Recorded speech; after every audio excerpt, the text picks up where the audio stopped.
талаптары. Оны білесіңдер өздерің. Содан өтуіміз керек. Мынау 747-ші бұйрығы бойынша генеральный директордың, бас директордың 25-іне дейін осыны өтіп болуымыз керек. Осы қыркүйек айының. Мынау күзгі қысқы кездегі қауіпсіздік талаптары. Білесіңдер, көлік өздеріңе байланысты. Оның бәрі. Неге десеңіз, алдымыз салқын болады. Дөңгелектер машинаның жаңа қысқы мерзім ауыстырылған болу керек. Жылу жүйелері бәрі толықтай тексерілді ғой. Тексерілді. Барлық сезондық жағдайлардың бәрі қаралып, соған өзіміздің дайындығын дайындаймыз.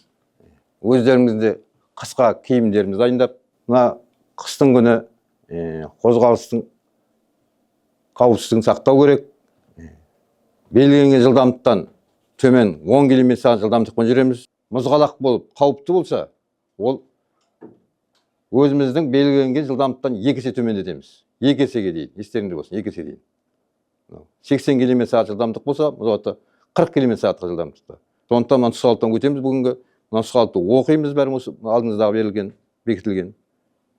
Қауіпсіздік талаптарын сақтау керек. Біз таситымыз адамның өмірі біздің қолымызда сондықтан. Түсінікті, қауіпсіздік ережелерінің ішінде отырған жолаушыларды сақтау керек, қауіпсіздік белгісін тағу керек, сіздің міндеттерің таққызу соны. Мына нұсқаулықпен танысамыз, нұсқаулықтан танысқаннан кейін нұсқаулықтан өттіңіз де бәрі осы. Түсінікті барлығыңызға. Сағат қадағайдың жетпенін 1987 жылдан бері білемін.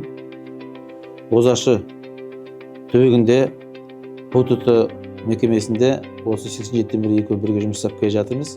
Бұл қызметін осы шофырлықтан бастады қарапайым.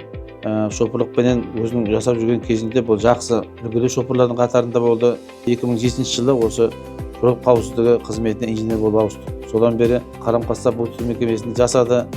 Одан кейін 17 жылы осы МТП мекемесіне ауысып, осында қазір сол инженерлік қызметін жалғап келе жатыр. Біздің мұнай қазмұнайгаз саласындағы мекемелерден болып жатқан барлық жол оқиғалар жөнінде жұмысшыларға жеткізіп, солардың алдын алу жөнінде жұмыстар жасап, жігіттерге көп ескерту беріп, соларға сабақ өткізіп, сондай қызметтер атқарып жүр. Қыс мезгілінде қай жерде мұзғалақ бар, қауіпті жерлер бар, соның бәрін алдын ала жолдан хабарлап, біз мына жақтан осы жерде нұсқау өткізіп жібереміз. Кейде өзі осы жерде нұсқау өткізіп, уақытылы автостанцияда жинап, жігіттерге жолдың қауіпсіздігін нұсқау өткізіп, сол жерге алдын ала қауіпсіздіктің бәрі барлық шараларын қарастыруды өзі жігіттерге ескертіп, соларға үлгі болып жүр. Қадекең қазір соның бәрін оқытып, үйретіп, жақсы біздің мына жұмысшыларға жақсы ұстаз болып, осы ережені жақсы біліп, жақсы жарыстарға қатысып, жақсы нәтиже көрсетіп жүр. Біз осы Қадекеңді осы мекемедегі осы ұстаз инженерінің қатарында деп есептейміз. Енді біздің әріптесіміз Сағатов Қадырғали ағамыз жайлы айтатын болсақ, бұл кісімен мен 2000 жылдан бері жұмыстаспын. Шофырлықтан жүргізушіліктен бастадық, екеуміз жұмысты бірге.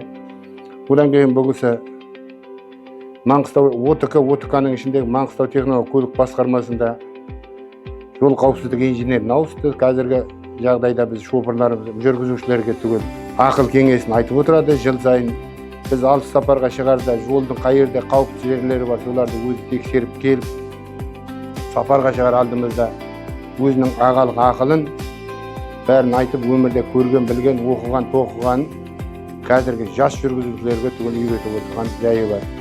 Ағамызға рахметтен басқа айтар алғысымыз жоқ.